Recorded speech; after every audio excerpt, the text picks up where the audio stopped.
ਪ੍ਰਭ ਨੇਰਹੂ ਤੇ ਨੇਰਿਆ, ਬਿਨਵੰਤ ਨਾਨਕ ਦਇਆ ਧਾਰਹੂ, ਕਾੜ ਭਵਜਲ ਫੇਰਿਆ। ਬੇਸ਼ੁਮਾਰ ਅਥਾਹ ਅਗਣਤ ਅਤੁਲ, ਜੋ ਬੁਲਾਵਹੁ ਤਿਉ ਨਾਨਕ ਦਾਸ ਬੁਲੈ। ਬੇਸ਼ੁਮਾਰ ਅਥਾਹ ਅਗਣਤ ਅਤੁਲ, ਜੋ ਬੁਲਾਵਹੁ ਤਿਉ ਨਾਨਕ ਦਾਸ ਬੁਲੈ। ਸਤਨਾਮ ਸ੍ਰੀ ਵਾਹਿਗੁਰੂ ਸਾਹਿਬ ਜੀ। ਮੰਨੈ ਪਾਵਹਿ ਮੋਖ ਦੁਆਰ, ਮੰਨੈ ਪਰਵਾਰੈ ਸਾਧਾਰ। ਮੰਨੈ ਪਾਵਹਿ ਮੋਖ ਦੁਆਰ, ਮੰਨੈ ਪਰਵਾਰੈ ਸਾਧਾਰ। ਵਾਹਿਗੁਰੂ ਜੀ ਕਾ ਖਾਲਸਾ, ਵਾਹਿਗੁਰੂ ਜੀ ਕੀ ਫਤਿਹ।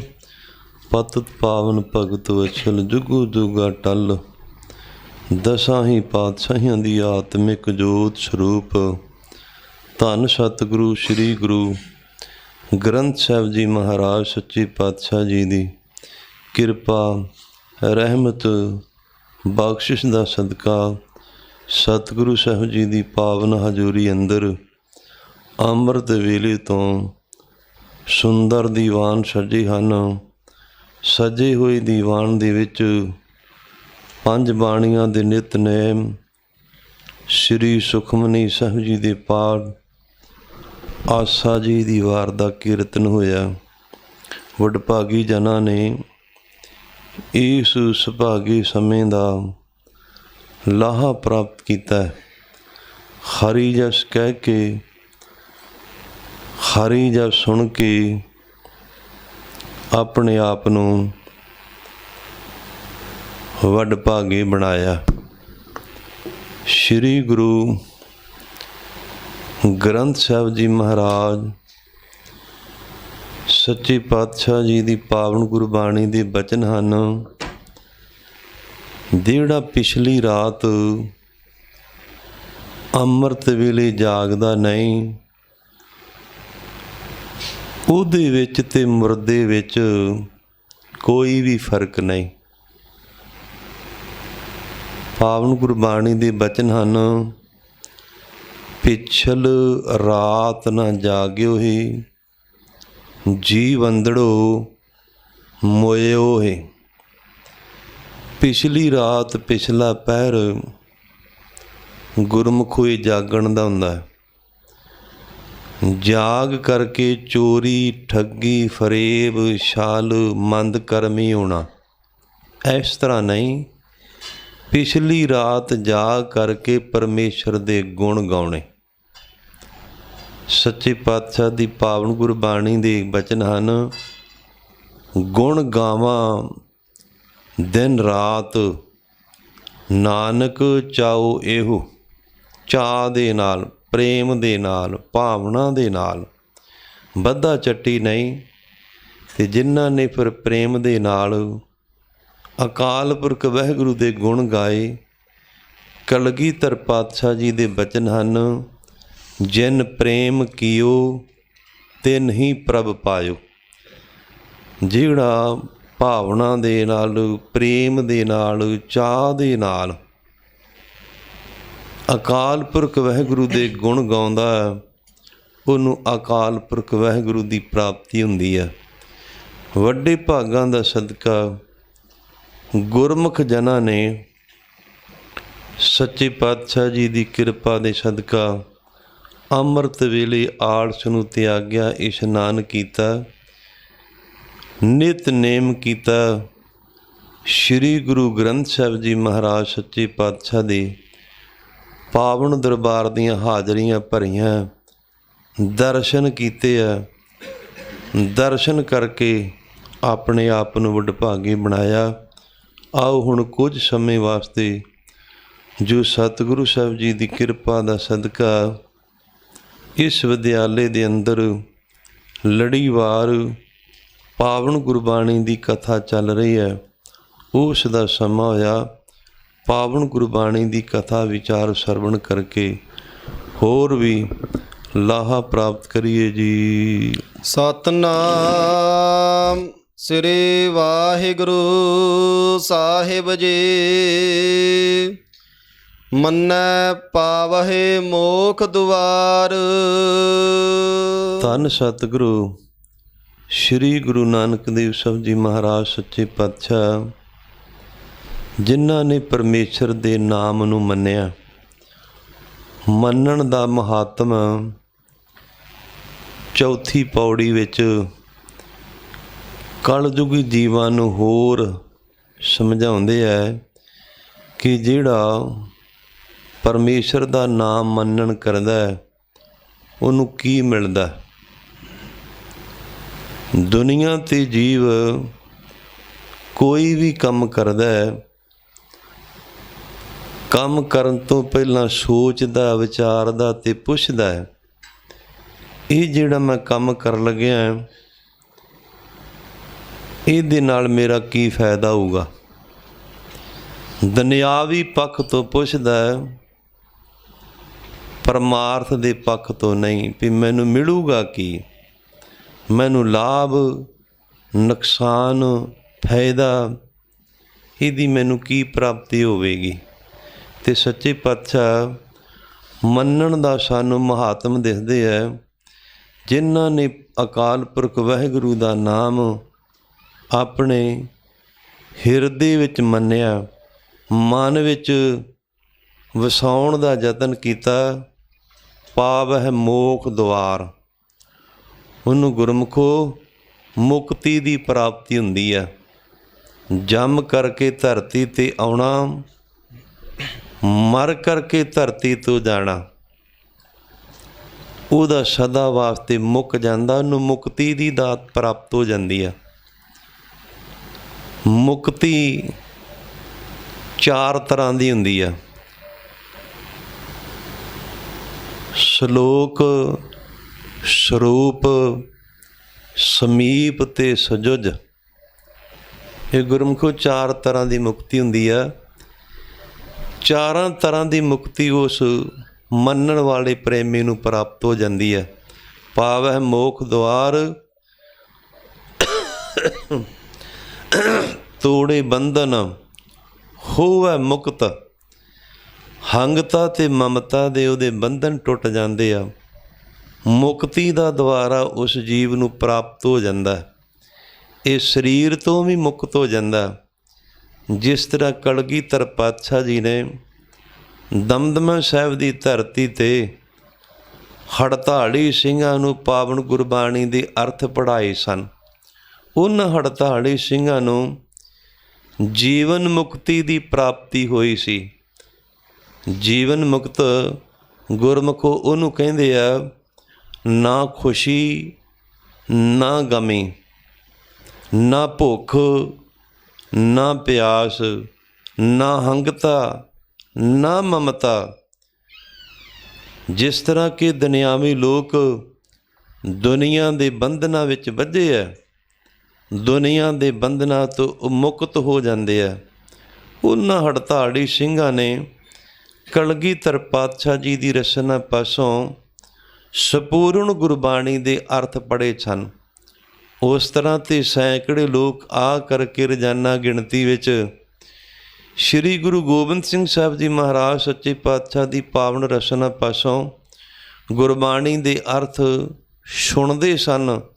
ਪਰ ਹੜਤਾਲੀ ਸਿੰਘਾਂ ਨੇ ਸੰਪੂਰਨ ਗੁਰਬਾਣੀ ਦੇ ਅਰਥ ਇੱਕ ਓਅੰਕਾਰ ਤੋਂ ਲੈ ਕਰਕੇ ਰਾਗ ਮਾਲਾ ਤੱਕ ਸੰਪੂਰਨ ਗੁਰਬਾਣੀ ਦੇ ਗੁਰਮੁਖੋ ਹੜਤਾਲੀ ਸਿੰਘਾਂ ਨੇ ਅਰਥ ਪੜ੍ਹੇ ਸਨ ਅਤੇ ਸੁਣੇ ਸਨ।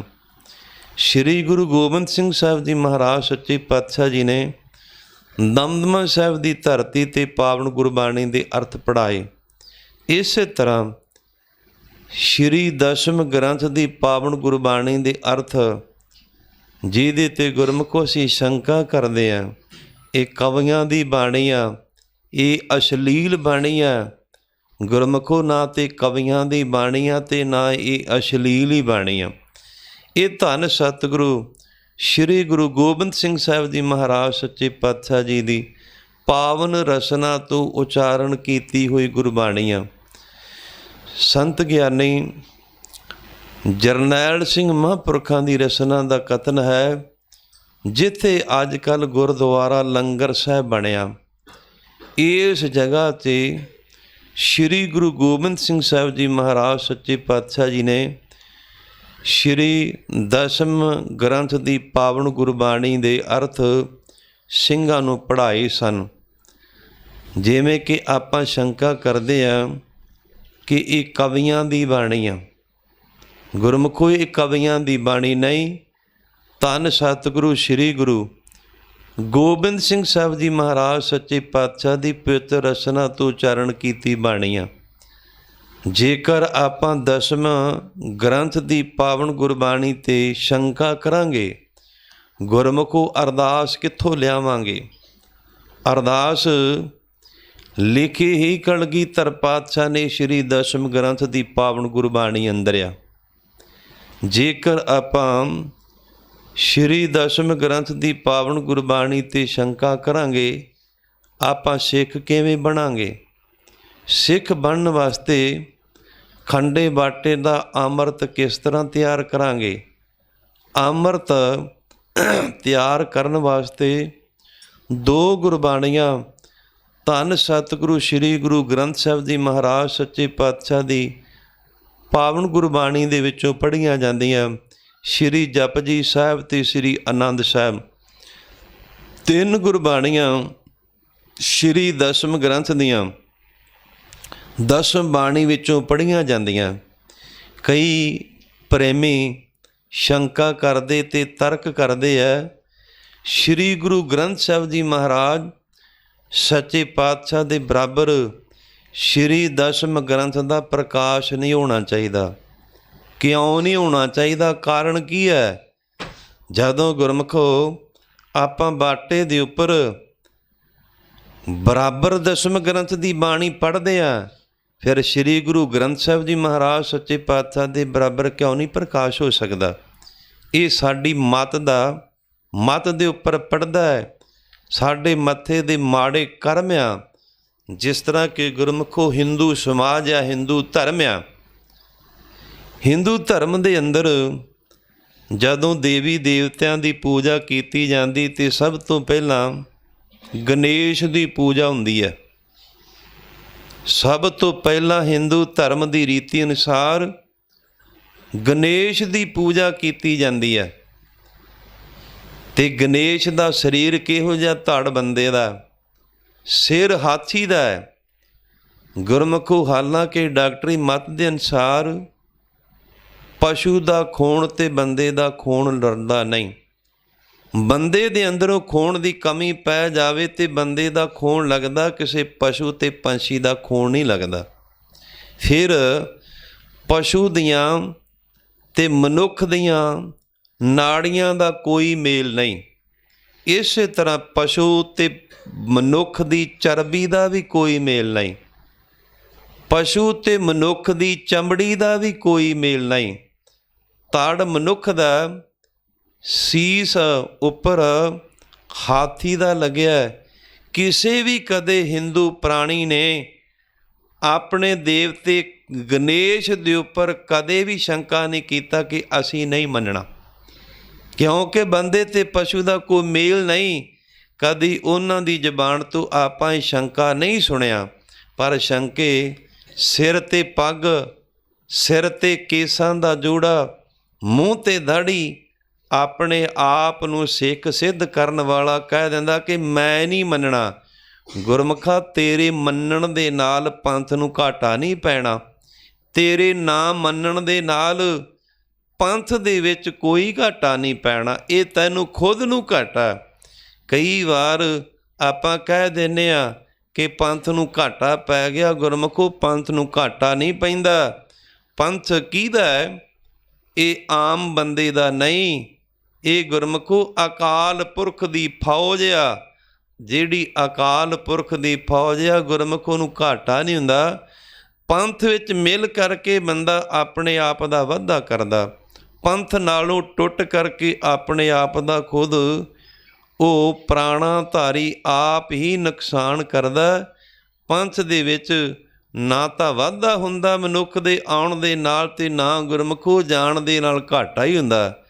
ਸ੍ਰੀ ਗੁਰੂ ਗ੍ਰੰਥ ਸਾਹਿਬ ਜੀ ਮਹਾਰਾਜ ਸੱਚੇ ਪਾਤਸ਼ਾਹ ਦੀ ਪਾਵਨ ਗੁਰਬਾਣੀ ਦੇ ਬਚਨ ਹਨ, ਜੇ ਕੋਈ ਪੰਥ ਨੂੰ ਵੱਡਾ ਕਵੇ, ਉਹਦੇ ਕਹਿਣ ਦੇ ਨਾਲ ਪੰਥ ਨੇ ਵੱਡਾ ਨਹੀਂ ਹੋਣਾ। ਜੇਕਰ ਕੋਈ ਆਪਣੀ ਸੋਚ ਬੁੱਧੀ ਮਤ ਦੇ ਅਨੁਸਾਰ ਪੰਥ ਨੂੰ ਛੋਟਾ ਕਰਨ ਦਾ ਯਤਨ ਕਰੇ ਤੇ ਗੁਰਮੁਖੋ ਪੰਥ ਨੇ ਕਦੇ ਛੋਟਾ ਵੀ ਨਹੀਂ ਹੋਣਾ। ਆਪਣਾ ਹੀ ਜੀਵ ਫਾਇਦਾ ਕਰਦਾ, ਆਪਣਾ ਹੀ ਜੀਵ ਅਕਸਰ ਨੁਕਸਾਨ ਕਰਦਾ। ਪੰਥ ਦਾ ਵਿਰੋਧ ਕਦੇ ਪਿਰਥੀ ਚੰਦ ਨੇ ਕੀਤਾ ਸੀ? ਕੀ ਪਿਰਥੀ ਚੰਦ ਦੇ ਵਿਰੋਧ ਕਰਨ ਦੇ ਨਾਲ ਪੰਥ ਨੂੰ ਕੋਈ ਨੁਕਸਾਨ ਹੋ ਗਿਆ? ਪੰਥ ਦੇ ਵਿੱਚ ਕੋਈ ਘਾਟਾ ਹੋ ਗਿਆ? ਗੁਰਮੁਖੋ ਨਹੀਂ। ਸਰਕਾਰੀ ਸ਼ਹਿ ਦੇ ਸਰਕਾਰੀ ਪੈਸੇ ਦੇ ਨਾਲ ਪਿਰਥੀ ਚੰਦ ਨੇ, ਜਿਵੇਂ ਪੰਚਮ ਪਾਤਸ਼ਾਹ ਜੀ ਨੇ ਹਰਿਮੰਦਰ ਸਾਹਿਬ ਦੀ ਸਿਰਜਣਾ ਕੀਤੀ, ਸਰਕਾਰੀ ਪੈਸੇ ਦੇ ਨਾਲ ਪਿਰਥੀ ਚੰਦ ਨੇ ਹੇਰ ਨਗਰ ਦੇ ਵਿੱਚ ਗੁਰਮੁਖੋ ਹਰਿਮੰਦਰ ਸਾਹਿਬ ਬਣਾਇਆ ਸੀ। ਜਿਸ ਤਰ੍ਹਾਂ ਚੌਥੇ ਪਾਤਸ਼ਾਹ ਨੇ ਸਰੋਵਰ ਬਣਾਇਆ, ਇਸੇ ਤਰ੍ਹਾਂ ਹੀ ਸਰੋਵਰ ਬਣਾਉਣ ਦਾ ਯਤਨ ਪਿਰਥੀ ਚੰਦ ਨੇ ਕੀਤਾ ਸੀ। ਜਿਸ ਤਰ੍ਹਾਂ ਧੰਨ ਸਤਿਗੁਰੂ ਸ੍ਰੀ ਗੁਰੂ ਅਰਜਨ ਦੇਵ ਸਾਹਿਬ ਜੀ ਮਹਾਰਾਜ ਸੱਚੇ ਪਾਤਸ਼ਾਹ ਜੀ ਨੇ ਪਾਵਨ ਗੁਰਬਾਣੀ ਸ੍ਰੀ ਗੁਰੂ ਗ੍ਰੰਥ ਸਾਹਿਬ ਜੀ ਮਹਾਰਾਜ ਸੱਚੇ ਪਾਤਸ਼ਾਹ ਭਾਈ ਗੁਰਦਾਸ ਜੀ ਨੂੰ ਲਿਖਾਰੀ ਲਾ ਕਰਕੇ ਸ੍ਰੀ ਗੁਰੂ ਗ੍ਰੰਥ ਸਾਹਿਬ ਜੀ ਮਹਾਰਾਜ ਸੱਚੇ ਪਾਤਸ਼ਾਹ ਦੀ ਸੰਪਾਦਨਾ ਕੀਤੀ। ਇਸੇ ਤਰ੍ਹਾਂ ਪਿਰਥੀ ਚੰਦ ਨੇ ਵੀ ਕੀਤੀ ਸੀ। ਉਹਦੇ ਮਨ ਦਾ ਇੱਕ ਖਿਆਲ ਸੀ, ਸ਼ਾਇਦ ਮੇਰੇ ਭਰਾ ਧੰਨ ਸਤਿਗੁਰੂ ਸ੍ਰੀ ਗੁਰੂ ਅਰਜਨ ਦੇਵ ਸਾਹਿਬ ਜੀ ਮਹਾਰਾਜ ਸੱਚੇ ਪਾਤਸ਼ਾਹ ਦਾ ਮਾਨ ਸਨਮਾਨ ਦੁਨੀਆ ਦੇ ਵਿੱਚ ਹਰਿਮੰਦਰ ਸਾਹਿਬ ਜਾਂ ਸਰੋਵਰ ਕਰਕੇ ਜਾਂ ਸ੍ਰੀ ਗੁਰੂ ਗ੍ਰੰਥ ਸਾਹਿਬ ਜੀ ਮਹਾਰਾਜ ਸੱਚੇ ਪਾਤਸ਼ਾਹ ਕਰਕੇ ਉਹਦੀ ਆਪਣੀ ਇੱਕ ਨਿੱਜੀ ਸੋਚ ਸੀ। ਗੁਰਮੁਖੋ ਵਿਰੋਧ ਕੀਤਾ ਸਭ ਤੋਂ ਪਹਿਲਾਂ ਪਿਰਥੀ ਚੰਦ ਨੇ, ਧਾਤੂ ਨੇ ਵਿਰੋਧ ਕੀਤਾ, ਇਸੇ ਤਰ੍ਹਾਂ ਮੋਹਨ ਨੇ ਵਿਰੋਧ ਕੀਤਾ, ਧੀਰ ਮੱਲ ਨੇ ਵਿਰੋਧ ਕੀਤਾ, ਰਾਮ ਰਾਏ ਨੇ ਵਿਰੋਧ ਕੀਤਾ, ਬੜਿਆਂ ਨੇ ਵਿਰੋਧ ਕੀਤਾ। ਫਿਰ ਹੁੰਦਾ ਕੀ ਆ, ਵੱਡਾ ਨਾ ਹੋਵੇ। ਕਿਸੇ ਦੇ ਵੱਡਾ ਕਹਿਣ ਦੇ ਨਾਲ ਅਕਾਲ ਪੁਰਖ ਵਾਹਿਗੁਰੂ ਦਾ ਚਲਾਇਆ ਹੋਇਆ ਪੰਥ ਇਹਨੇ ਵੱਡਾ ਨਹੀਂ ਹੋਣਾ। ਕਿਸੇ ਦੇ ਕਰੋੜਾਂ ਯਤਨ ਕਰਨ ਦੇ ਨਾਲ ਪੰਥ ਦਾ ਗੁਰਮੁਖੋ ਕਦੇ ਵਾਸਤੇ ਨੁਕਸਾਨ ਵੀ ਨਹੀਂ ਹੋਣਾ। ਇਹ ਪੰਥ ਚਲਾਇਆ ਕਿਹਨੇ ਆ? ਇਹ ਪੰਥ ਚੱਲਿਆ ਕਿਵੇਂ ਆ? ਭਾਈ ਗੁਰਦਾਸ ਜੀ ਦਾ ਕਥਨ ਹੈ, ਮਾਰਿਆ ਸਿੱਕਾ ਜਗਤ ਵਿੱਚ, ਨਾਨਕ ਨਿਰਮਲ ਪੰਥ ਚਲਾਇਆ। ਨਾਮ ਦਾ ਸਿੱਕਾ ਧੰਨ ਸਤਿਗੁਰੂ ਸ੍ਰੀ ਗੁਰੂ ਨਾਨਕ ਦੇਵ ਸੱਚੇ ਪਾਤਸ਼ਾਹ ਜੀ ਨੇ ਜਗ ਵਿੱਚ ਮਾਰ ਕਰਕੇ ਇਹ ਨਿਰਮਲ ਮੈਲ ਤੋਂ ਰਹਿਤ। ਗੁਰਮੁਖੋ ਇਸ ਪੰਥ ਦੇ ਵਿੱਚ ਕਿਸੇ ਤਰ੍ਹਾਂ ਦੀ ਮੈਲ ਨਹੀਂ, ਕਾਮ ਕ੍ਰੋਧ ਮੋਹ ਲੋਭ ਹੰਕਾਰ ਦੀ ਮੈਲ ਨਹੀਂ, ਆਸਾ ਤੇ ਤ੍ਰਿਸ਼ਨਾ ਦੀ ਮੈਲ ਨਹੀਂ, ਹੰਗਤਾ ਤੇ ਮਮਤਾ ਦੀ ਮੈਲ ਨਹੀਂ। ਇਸ ਕਰਕੇ ਇਹਨੂੰ ਨਿਰਮਲ ਪੰਥ ਕਹਿੰਦੇ ਆ। ਇਹਦੇ ਵਿੱਚ ਕਿਸੇ ਤਰ੍ਹਾਂ ਦੀ ਮੈਲ ਨਹੀਂ। ਸ੍ਰੀ ਗੁਰੂ ਗੋਬਿੰਦ ਸਿੰਘ ਸਾਹਿਬ ਜੀ ਮਹਾਰਾਜ ਸੱਚੇ ਪਾਤਸ਼ਾਹ ਦੇ ਪਾਵਨ ਰਸਨਾ ਦੇ ਬਚਨ ਹਨ ਕਿ ਇਹ ਪੰਥ ਕਿਹਦਾ ਹੈ? ਇਹ ਪੰਥ ਕਿਹਨੇ ਚਲਾਇਆ? ਸੱਚੇ ਪਾਤਸ਼ਾਹ ਨੇ ਸਿੱਧ ਕੀਤਾ, ਖਾਲਸਾ ਅਕਾਲ ਪੁਰਖ ਕੀ ਫੌਜ, ਪ੍ਰਗਟਿਓ ਖਾਲਸਾ ਪਰਮਾਤਮ ਕੀ ਮੌਜ। ਇਹ ਪਰਮਾਤਮਾ ਦੀ ਮੌਜ ਦੇ ਨਾਲ ਖਾਲਸਾ ਪੰਥ ਗੁਰਮੁਖੋ ਪ੍ਰਗਟ ਹੋਇਆ। ਇਹਦੇ ਸਿਰਾਂ ਦੇ ਮੁੱਲ ਪਾਏ, ਇਹਨਾਂ ਨੂੰ ਚਰਖੜੀਆਂ ਤੇ ਚਾੜਿਆ ਗਿਆ, ਇਹਨਾਂ ਦੇ ਬੰਦ ਕੱਟੇ ਗਏ। ਪੰਥ ਨੂੰ ਮਕਾਉਣ ਦਾ ਯਤਨ ਪਹਿਲਾਂ ਵੀ ਕੀਤਾ, ਹੁਣ ਵੀ ਕਰਦੇ ਆ ਲੋਕ, ਆਉਣ ਵਾਲੇ ਸਮੇਂ ਵਿੱਚ ਵੀ ਕਰਨਗੇ। ਗੁਰਮੁਖੋ ਮਕਾਉਣ ਵਾਲੇ ਮੁੱਕ ਜਾਣਗੇ, ਨਾਸ਼ ਕਰਨ ਵਾਲੇ ਨਾਸ਼ ਹੋ ਜਾਣਗੇ, ਇਹਦੀਆਂ ਜੜ੍ਹਾਂ ਪੱਟਣ ਵਾਲੇ ਆਪ ਪੁੱਟੇ ਜਾਣਗੇ। ਗੁਰਮੁਖੋ ਪੰਥ ਵਿੱਚ ਕਦੇ ਵਾਸਤੇ ਘਾਟਾ ਨਹੀਂ ਪੈਂਦਾ, ਇਹਦੇ ਵਿੱਚ ਵਾਧਾ ਸੀ, ਵਾਧਾ ਹੈ। ਆਉਣ ਵਾਲੇ ਸਮੇਂ ਦੇ ਵਿੱਚ ਵੀ ਪੰਥ ਨੇ ਵੱਧਦੇ ਹੀ ਰਹਿਣਾ, ਕਦੇ ਇਸ ਦੇ ਵਿੱਚ ਘਾਟਾ ਨਹੀਂ ਆਉਣਾ। ਜੇਕਰ ਬਾਟੇ ਦੇ ਉੱਪਰ ਪਹਿਲਾਂ ਸ਼੍ਰੀ ਜਪਜੀ ਸਾਹਿਬ ਦੀ ਗੁਰਬਾਣੀ ਦਾ ਪਾਠ ਕੀਤਾ ਜਾਂਦਾ, ਦੂਜੇ ਨੰਬਰ 'ਤੇ ਸ਼੍ਰੀ ਜਪਜੀ ਸਾਹਿਬ ਦੀ ਗੁਰਬਾਣੀ ਦਾ ਪਾਠ, ਤੀਜੇ ਨੰਬਰ 'ਤੇ ਸਵਈਏ ਪਾਵਨ ਗੁਰਬਾਣੀ ਦਾ ਪਾਠ ਕੀਤਾ ਜਾਂਦਾ, ਚੌਥੇ ਨੰਬਰ 'ਤੇ ਸ੍ਰੀ ਚੌਪਈ ਸਾਹਿਬ ਦਾ ਪਾਠ ਕੀਤਾ ਜਾਂਦਾ।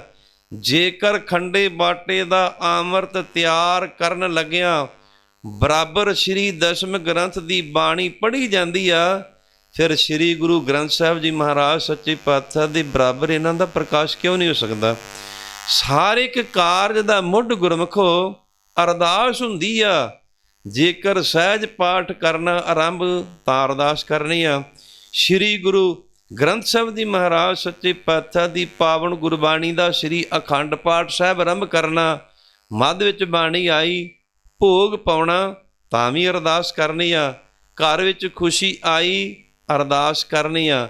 ਗਮੀ ਆਈ, ਅਰਦਾਸ ਕਰਨੀ ਆ। ਕਿਸੇ ਕਾਰਜ ਵਾਸਤੇ ਜਾਣਾ, ਕਿਸੇ ਮੁਹਿੰਮ ਨੂੰ ਫਤਿਹ ਕਰਨ ਵਾਸਤੇ ਜਾਣਾ, ਤੇ ਗੁਰਮੁਖੋ ਉਦੋਂ ਵੀ ਅਰਦਾਸ ਕਰਨੀ ਆ।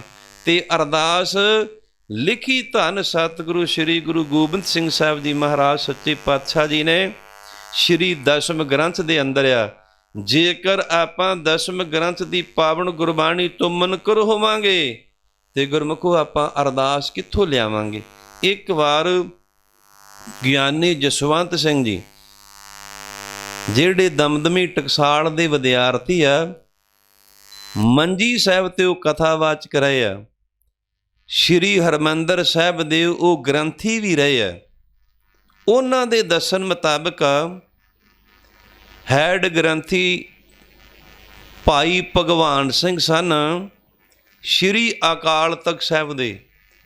ਆਂਦਾ ਉੱਥੇ ਸਿੰਘਾਂ ਦੀ ਇਕੱਤਰਤਾ ਹੋਈ, ਇਹੋ ਬਚਨ ਆਂਦਾ ਸਿੰਘਾਂ ਦੇ ਵਿੱਚ ਮੈਂ ਚਲਾਇਆ ਕਿ ਜੇਕਰ ਆਪਾਂ ਸ਼੍ਰੀ ਦਸਮ ਗ੍ਰੰਥ ਦੀ ਬਾਣੀ ਉੱਪਰ ਸ਼ੰਕਾ ਕਰਾਂਗੇ ਤੇ ਅਰਦਾਸ ਕਿੱਥੋਂ ਲਿਆਵਾਂਗੇ। ਉਹ ਭਾਈ ਭਗਵਾਨ ਸਿੰਘ ਗਿਆਨੀ ਜਸਵੰਤ ਸਿੰਘ ਦੇ ਮੂੰਹ ਵੱਲ ਵੇਖਣ ਲੱਗ ਪਿਆ ਵੀ ਇਹਨੇ ਕੀ ਕਿਹਾ। ਆਂਦਾ ਮੈਨੂੰ ਕਹਿਣ ਲੱਗਾ, ਭਾਈ ਸਾਹਿਬ ਵਾਕਿਆ ਹੀ ਅਰਦਾਸ ਸ਼੍ਰੀ ਦਸਮ ਗ੍ਰੰਥ ਦੀ ਬਾਣੀ ਵਿੱਚ ਲਿਖੀ ਹੈ। ਆਂਦਾ ਮੈਂ ਉਹਦੇ ਵੱਲ ਵੇਖ ਕਰਕੇ ਮੱਥੇ 'ਤੇ ਹੱਥ ਮਾਰਿਆ ਵੀ ਹੈਡ ਗ੍ਰੰਥੀ ਸ਼੍ਰੀ ਅਕਾਲ ਤਖਤ ਸਾਹਿਬ ਦਾ, ਰਿਟਾਇਰ ਵੀ ਅਕਾਲ ਤਖਤ ਸਾਹਿਬ ਤੋਂ ਹੋਇਆ। ਇਹਨੂੰ ਭੜਵੇ ਨੂੰ ਇਹ ਨਹੀਂ ਪਤਾ ਵੀ ਅਰਦਾਸ ਲਿਖੀ ਕਿੱਥੇ ਆ। ਮੈਨੂੰ ਹੈਰਾਨ ਹੋ ਕੇ ਦੁਬਾਰਾ ਉਹਨੇ ਫੇਰ ਪੁੱਛਿਆ ਵੀ ਗਿਆਨੀ ਜੀ ਵਾਕਿਆ ਅਰਦਾਸ ਸ਼੍ਰੀ ਦਸਮ ਗ੍ਰੰਥ ਵਿੱਚ ਲਿਖੀ ਆ। ਮੈਂ ਆਖਿਆ ਜੀ ਹਾਂ ਲਿਖੀ ਆ। ਮੈਨੂੰ ਦੁਬਾਰਾ ਪੁੱਛਣ ਲੱਗਿਆ ਵੀ ਕਿੱਥੇ ਲਿਖੀ ਆ। ਹੈਡ ਗ੍ਰੰਥੀ ਸ਼੍ਰੀ ਅਕਾਲ ਤਖਤ ਸਾਹਿਬ ਦੇ ਭਗਵਾਨ ਸਿੰਘ ਨੂੰ ਇਹ ਨਹੀਂ ਪਤਾ ਵੀ ਅਰਦਾਸ ਲਿਖੀ ਕਿੱਥੇ ਆ।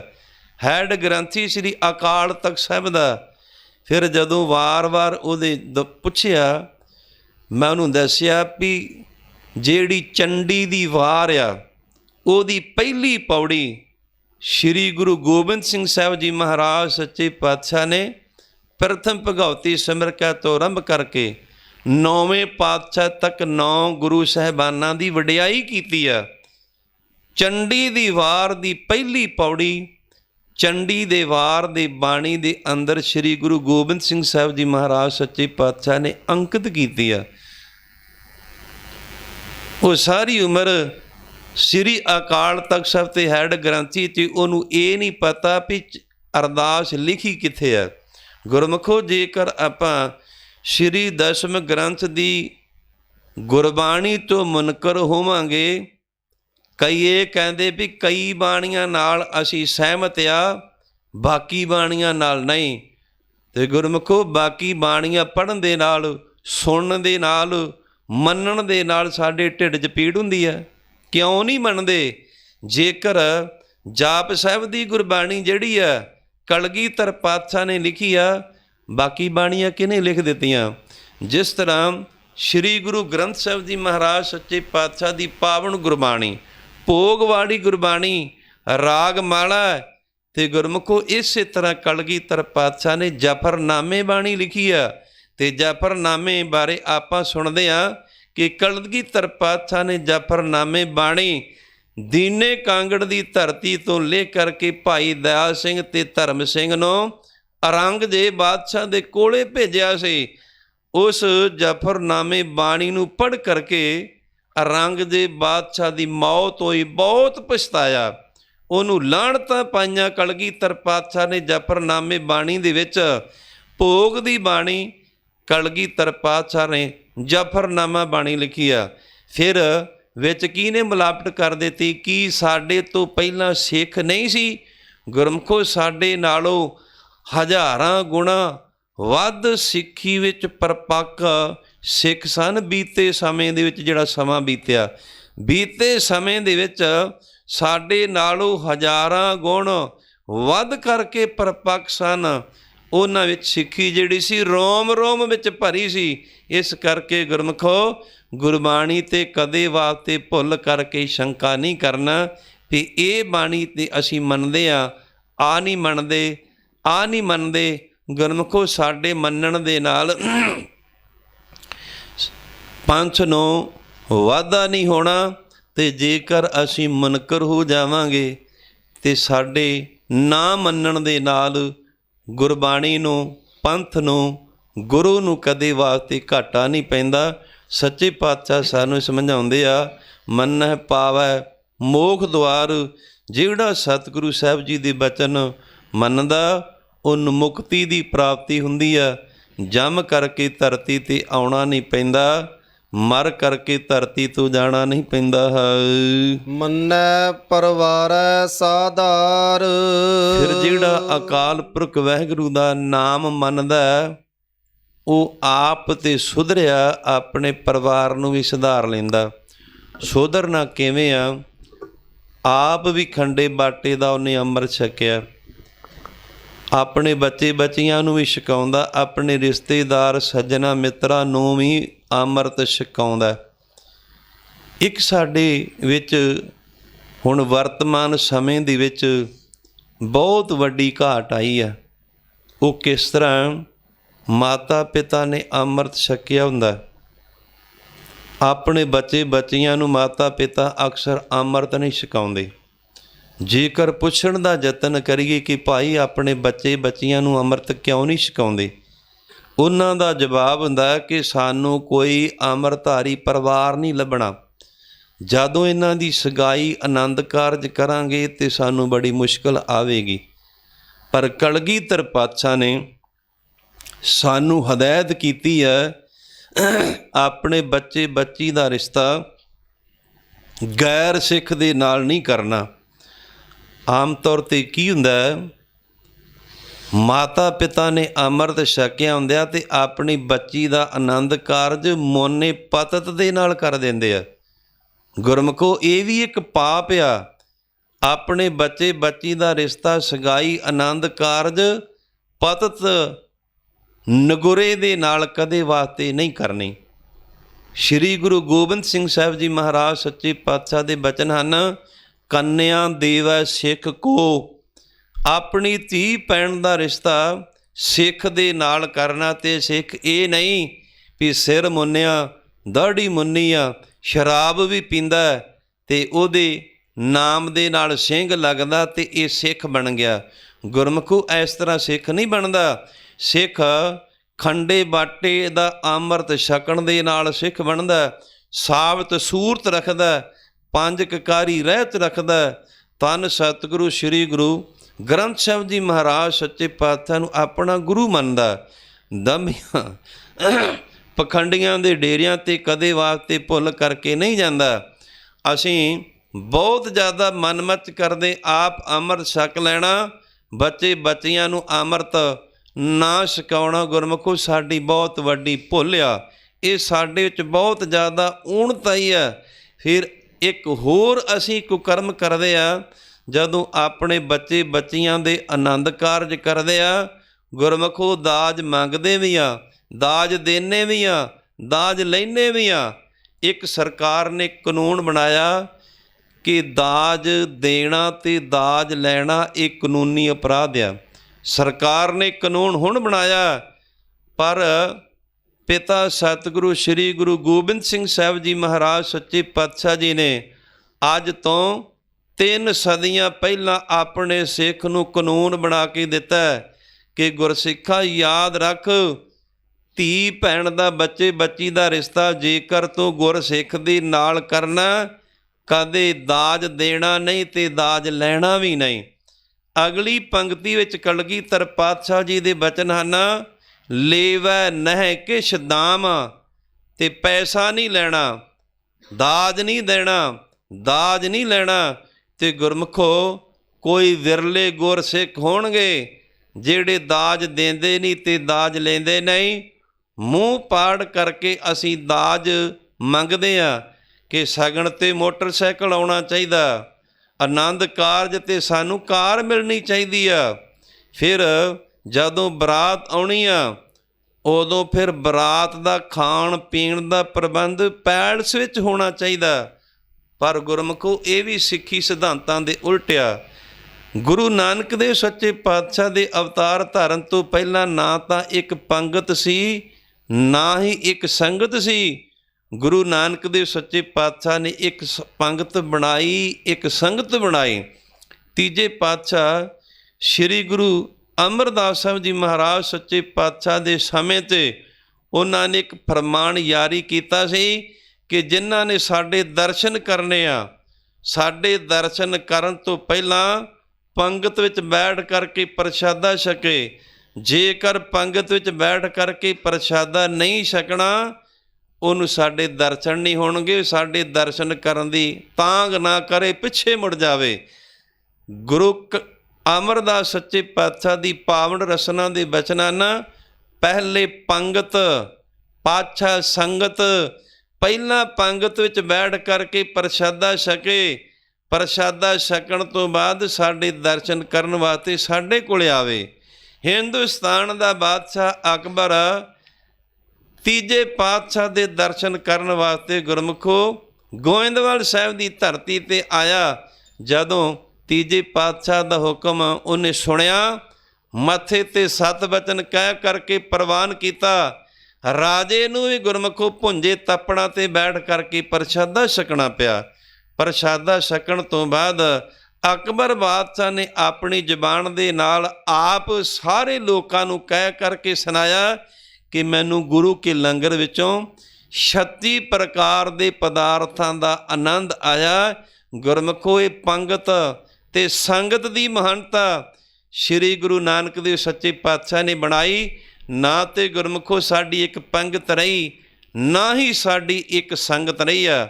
ਫਿਰ ਜਿੱਥੇ ਅਸੀਂ ਮੋਨੇ ਘੋਨਿਆਂ ਦੇ ਨਾਲ ਆਪਣੀਆਂ ਧੀਆਂ ਭੈਣਾਂ ਦੇ ਰਿਸ਼ਤੇ ਕਰਦੇ ਆ, ਦਾਜ ਦੇਣੇ ਵੀ ਆ, ਦਾਜ ਲੈਣੇ ਵੀ ਆ, ਫਿਰ ਖਾਣ ਪੀਣ ਦਾ ਪ੍ਰਬੰਧ ਗੁਰਮੁਖੋ ਪੈਲਸਾਂ ਵਿੱਚ ਕੀਤਾ ਜਾਂਦਾ।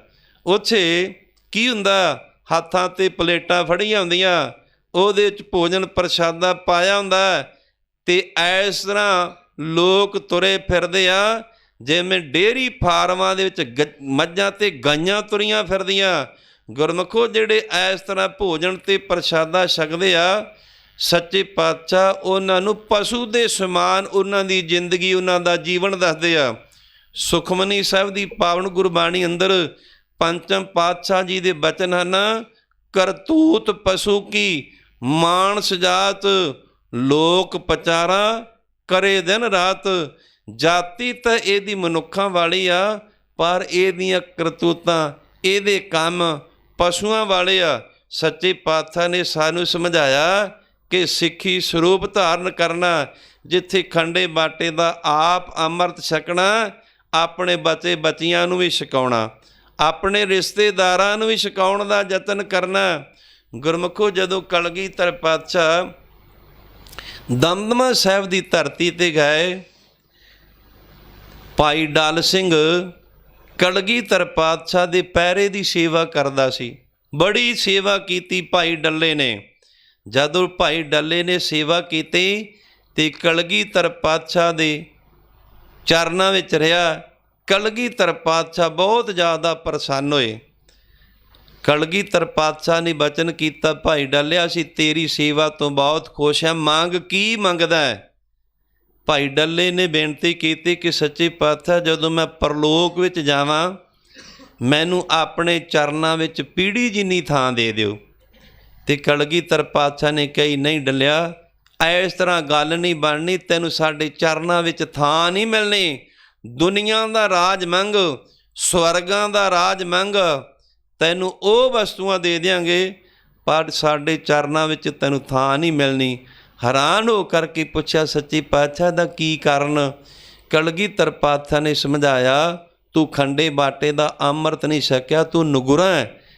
ਅੱਗੋਂ ਫਿਰ ਬੇਨਤੀ ਕੀਤੀ, ਸੱਚੇ ਪਾਤਸ਼ਾਹ ਜਦੋਂ ਜਲ ਪਾਣੀ ਛਕਦੇ ਆ, ਜਦੋਂ ਆਪ ਜੀ ਪ੍ਰਸ਼ਾਦਾ ਛਕਦੇ ਆ, ਮੈਂ ਉਹ ਅੰਮ੍ਰਿਤ ਜਾਣ ਕਰਕੇ ਛਕ ਲੈਣਾ, ਮੇਰੇ ਵਾਸਤੇ ਉਹ ਅੰਮ੍ਰਿਤ ਹੀ ਆ। ਕਹਿਣ ਲੱਗੀ, ਵਾਕਿਆ ਉਹ ਅੰਮ੍ਰਿਤ ਆ, ਸੀਤ ਪ੍ਰਸ਼ਾਦ ਆ, ਪਰ ਨਹੀਂ, ਇਹਦੇ ਨਾਲ ਨਾਲ ਡੱਲਿਆ ਖੰਡੇ ਬਾਟੇ ਦਾ ਅੰਮ੍ਰਿਤ ਛਕਣਾ ਪੈਣਾ। ਜਿੰਨਾ ਚਿਰ ਤੂੰ ਖੰਡੇ ਬਾਟੇ ਦਾ ਅੰਮ੍ਰਿਤ ਨਾ ਛਕਿਆ, ਤੈਨੂੰ ਸਾਡੇ ਚਰਨਾਂ ਵਿੱਚ ਥਾਂ ਨਹੀਂ ਮਿਲਣੀ। ਭਾਈ ਡੱਲੇ ਨੇ ਕਲਗੀਧਰ ਪਾਤਸ਼ਾਹ ਦਾ ਬਚਨ ਮੰਨ ਕਰਕੇ ਆਪਣੇ ਸਰੀਕੇ ਭਾਈਚਾਰੇ ਪਰਿਵਾਰ ਦੇ ਸਮੇਤ ਖੰਡੇ ਬਾਟੇ ਦਾ ਅੰਮ੍ਰਿਤ ਦਮਦਮਾ ਸਾਹਿਬ ਦੀ ਧਰਤੀ 'ਤੇ ਪੰਜਾਂ ਪਿਆਰਿਆਂ ਦੇ ਕੋਲੋਂ ਛਕਿਆ। ਅੰਮ੍ਰਿਤ ਛਕ ਕਰਕੇ ਡੱਲੇ ਤੋਂ ਡੱਲ ਸਿੰਘ ਬਣਿਆ। ਤੇ ਫਿਰ ਬੇਨਤੀ ਕੀਤੀ, ਅੰਮ੍ਰਿਤ ਛਕ ਕਰਕੇ ਜਦੋਂ ਸਿੰਘ ਸਜਿਆ ਕਿ ਸੱਚੇ ਪਾਤਸ਼ਾਹ ਹੁਣ ਮੈਨੂੰ ਆਪ ਜੀ ਦੇ ਚਰਨਾਂ ਵਿੱਚ ਜਗ੍ਹਾ ਮਿਲੇਗੀ। ਤੇ ਕਲਗੀਧਰ ਪਾਤਸ਼ਾਹ ਜੀ ਨੇ ਆਪਣੇ ਪਵਿੱਤਰ ਰਸਨਾਂ ਦੇ ਨਾਲ ਗੁਰਬਾਣੀ ਦੀਆਂ ਪੰਕਤੀਆਂ ਪੜ੍ਹੀਆਂ ਸਨ। ਦੀਨ ਦਿਆਲ ਭਰੋਸੇ ਤੇਰੇ, ਸਭ ਪਰਿਵਾਰ ਚੜ੍ਹਾਇਆ ਵੇੜੇ। ਡਲਿਆ ਤੂੰ ਆਪ ਤੇ ਗੁਰੂ ਕੀ ਜਹਾਜ਼ 'ਤੇ ਸਵਾਰ ਹੋਇਆ, ਆਪਣੇ ਕਟੰਬ ਨੌਵੇਂ ਗੁਰੂ ਦੇ ਜਹਾਜ਼ ਦੇ ਉੱਪਰ ਸਵਾਰ ਕੀਤਾ। ਹੁਣ ਆਪ ਤੇ ਤੂੰ ਤਰਨਾ, ਆਪਣੇ ਪਰਿਵਾਰ ਨੂੰ ਵੀ ਸੰਸਾਰ ਸਮੁੰਦਰ ਤੋਂ ਭਾਈ ਡੱਲਿਆ ਤੂੰ ਤਾਰ ਦਿੱਤਾ। ਤੇ ਸੱਚੇ ਪਾਤਸ਼ਾਹ ਸਾਨੂੰ ਸਮਝਾਉਂਦੇ ਆ ਕਿ ਜਿਹੜਾ ਪਰਮੇਸ਼ਰ ਦਾ ਨਾਮ ਮੰਨਦਾ ਉਹ ਆਪ ਤੇ ਸੁਧਰਦਾ, ਆਪਣੇ ਪਰਿਵਾਰ ਨੂੰ ਵੀ ਸੁਧਾਰ ਲੈਂਦਾ ਹੈ। ਮੰਨੈ ਧਰੈ ਤਾਰੇ ਗੁਰ ਸਿੱਖ। ਸੱਚੇ ਪਾਤਸ਼ਾਹ ਸਾਨੂੰ ਸਮਝਾਉਂਦੇ ਆ ਕਿ ਜਿਹੜਾ ਪਰਮੇਸ਼ਰ ਦਾ ਨਾਮ ਆਪਣੇ ਮਨ ਦੇ ਵਿੱਚ ਮੰਨਣ ਕਰਦਾ, ਉਹ ਆਪ ਵੀ ਸੰਸਾਰ ਤੋਂ ਤਰ ਜਾਂਦਾ ਤੇ ਹੋਰਨਾਂ ਨੂੰ ਵੀ ਆਪਣੀ ਸੰਗਤ ਕਰਕੇ ਗੁਰਮੁਖੋਂ ਤਰਦਾ। ਜਿਸ ਤਰ੍ਹਾਂ ਕਿ ਅਨੇਕਾਂ ਉਦਾਹਰਨਾਂ ਆਉਂਦੀਆਂ। ਗੁਰੂ ਨਾਨਕ ਸਾਹਿਬ ਜੀ ਦੇ ਸਿੱਖ ਹੋਏ, ਉਹਨਾਂ ਨੇ ਸਿੱਖੀ ਦਾ ਪ੍ਰਚਾਰ ਕੀਤਾ, ਆਪ ਦਾ ਸੰਸਾਰ ਸਮੁੰਦਰ ਤੋਂ ਤਰੇ।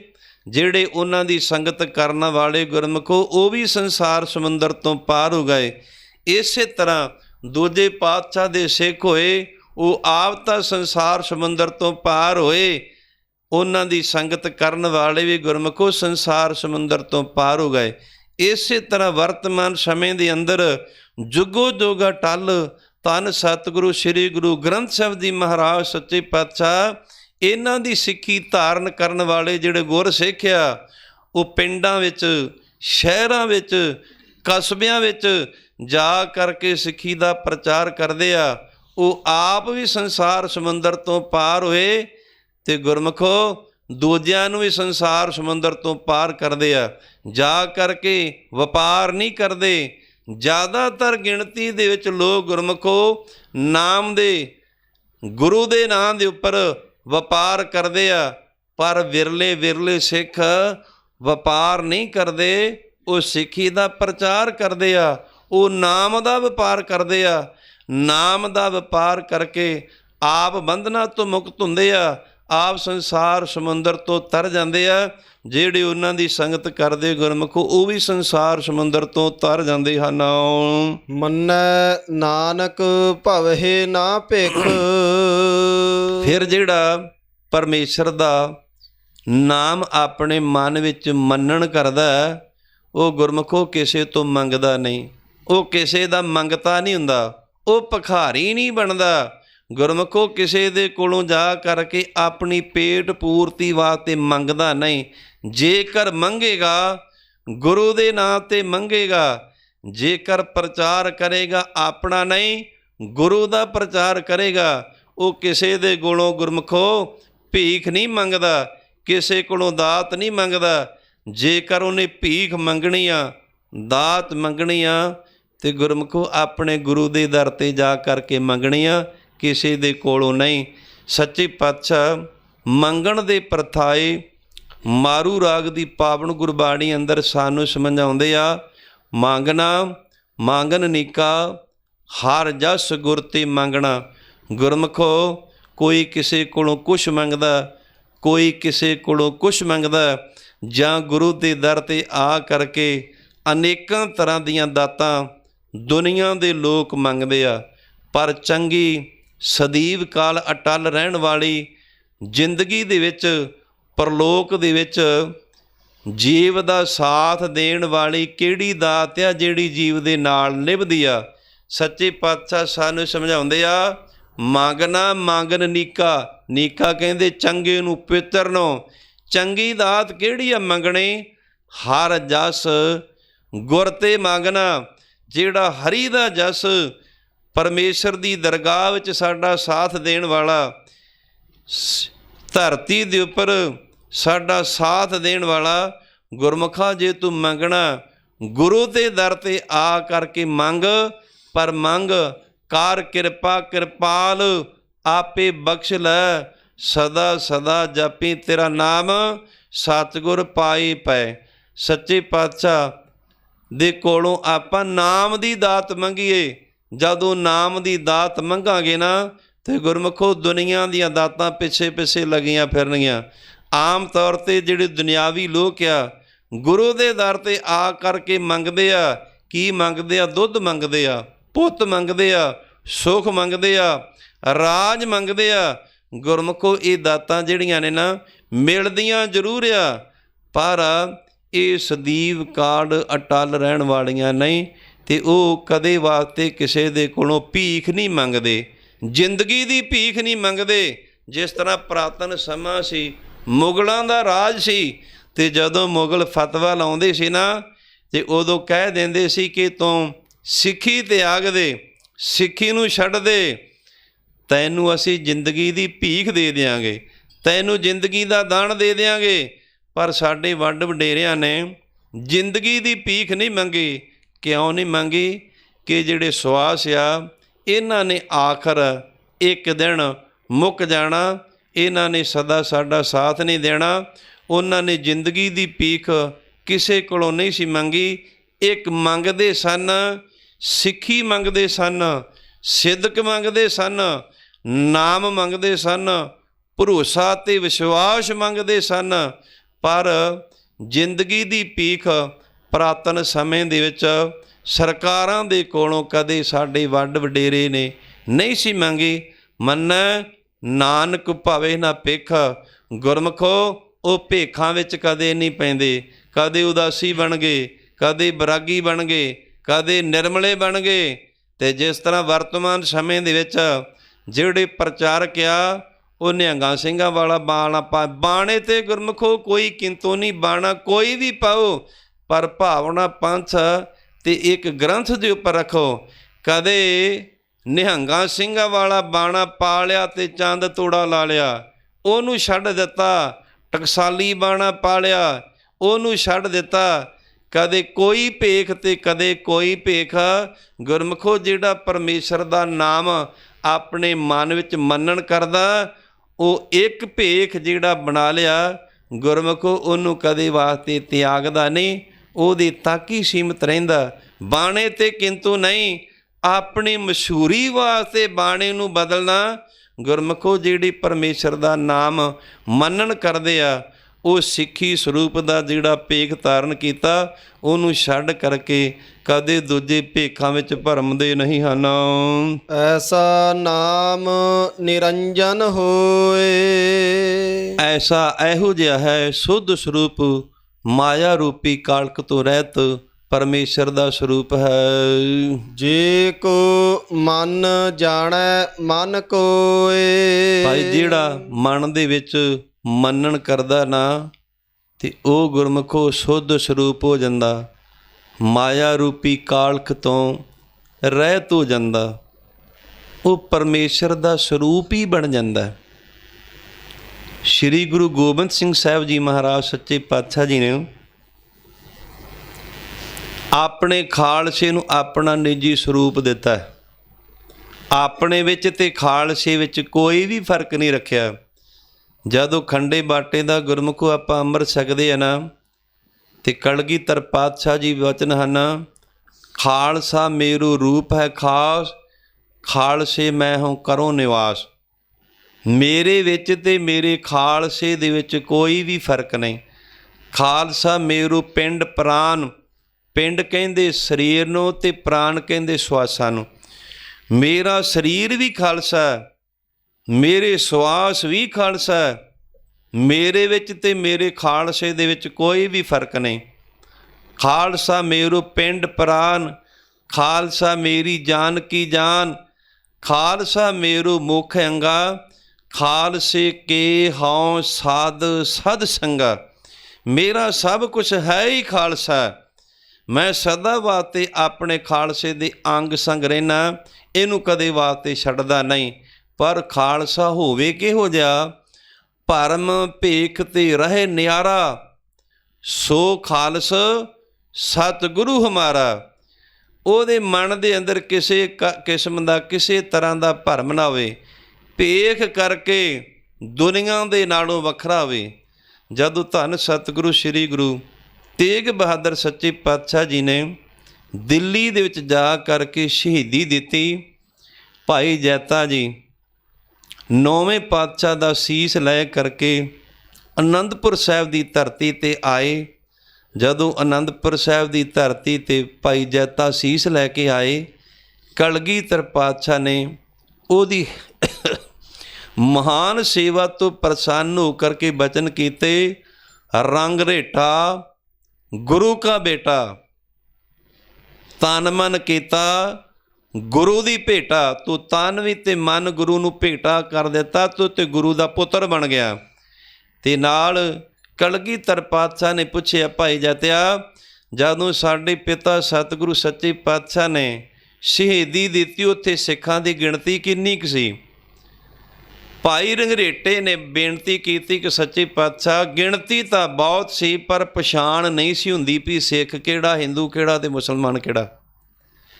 ਕਲਗੀਧਰ ਪਾਤਸ਼ਾਹ ਨੇ ਜਦੋਂ ਪਿਤਾ ਸਤਿਗੁਰੂ ਸ੍ਰੀ ਗੁਰੂ ਤੇਗ ਬਹਾਦਰ ਸੱਚੇ ਪਾਤਸ਼ਾਹ ਜੀ ਦੇ ਸੀਸ ਦਾ ਸੰਸਕਾਰ ਕੀਤਾ ਨਾ, ਤੇ ਕਲਗੀਧਰ ਪਾਤਸ਼ਾਹ ਨੇ ਬਚਨ ਕੀਤੇ ਸਨ, ਆਉਣ ਵਾਲੇ ਸਮੇਂ ਵਿੱਚ ਮੈਂ ਆਪਣੇ ਸਿੱਖ ਨੂੰ ਇਹੋ ਜਿਹਾ ਲਿਬਾਸ ਦੇਵਾਂਗਾ, ਜੇਕਰ ਉਹ ਕਰੋੜਾਂ ਦੇ ਵਿੱਚ ਇੱਕ ਹੋਊਗਾ ਤੇ ਉਹਦੀ ਵੱਖਰੀ ਪਛਾਣ ਹੋਵੇਗੀ ਕਿ ਆਹ ਗੁਰੂ ਨਾਨਕ ਦੇਵ ਸੱਚੇ ਪਾਤਸ਼ਾਹ ਦਾ ਸਿੱਖ ਆ। ਗੁਰਮੁਖੋ, ਕਰੋੜਾਂ ਦੀ ਗਿਣਤੀ ਹੋਵੇ, ਅੰਮ੍ਰਿਤਧਾਰੀ ਗੁਰਸਿੱਖ ਹੋਵੇ, ਸਿਰ 'ਤੇ ਦਸਤਾਰ, ਗਾਤਰੇ ਕਿਰਪਾਨ, ਸਰਬ ਲੋਹ ਦਾ ਕੜਾ, ਜਾਤ ਸਾਤ ਦੀ ਨਿਸ਼ਾਨੀ, ਕਛਹਿਰਾ ਪਹਿਨਿਆ ਹੋਵੇ, ਇੱਕ ਪਾਸੇ ਕਰੋੜਾਂ ਲੋਕ ਖੜ੍ਹੇ ਹੋਣ, ਪਰ ਉਹਨਾਂ ਦੇ ਵਿੱਚ ਇੱਕ ਵੀ ਗੁਰਸਿੱਖ ਕੁਲੇਤਾ ਹੋਵੇ, ਉਹਦੀ ਗੁਰਮੁਖੋਂ ਵੱਖਰੀ ਪਛਾਣ ਹੁੰਦੀ ਆ ਕਿ ਆਹ ਗੁਰੂ ਨਾਨਕ ਦੇਵ ਸੱਚੇ ਪਾਤਸ਼ਾਹ ਦਾ ਸਿੱਖ ਆ। ਅਤੇ ਤਾਂ ਹੀ ਕਲਗੀਧਰ ਪਾਤਸ਼ਾਹ ਨੇ ਬਚਨ ਕੀਤੇ, ਖਾਲਸਾ ਮੇਰੂ ਰੂਪ ਹੈ ਖਾਲਸ, ਖਾਲਸੇ ਮੈਂ ਹੂੰ ਕਰੋ ਨਿਵਾਸ। ਅਤੇ ਸੱਚੇ ਪਾਤਸ਼ਾਹ ਨੇ ਰਹਿਤ ਮਰਜ਼ਾਦਾ ਦੇ ਪ੍ਰਥਾਏ ਆਪਣੇ ਖਾਲਸੇ ਨੂੰ ਬਚਨ ਕੀਤੇ, ਜਬ ਲਗ ਖਾਲਸਾ ਰਹੇ ਨਿਆਰਾ।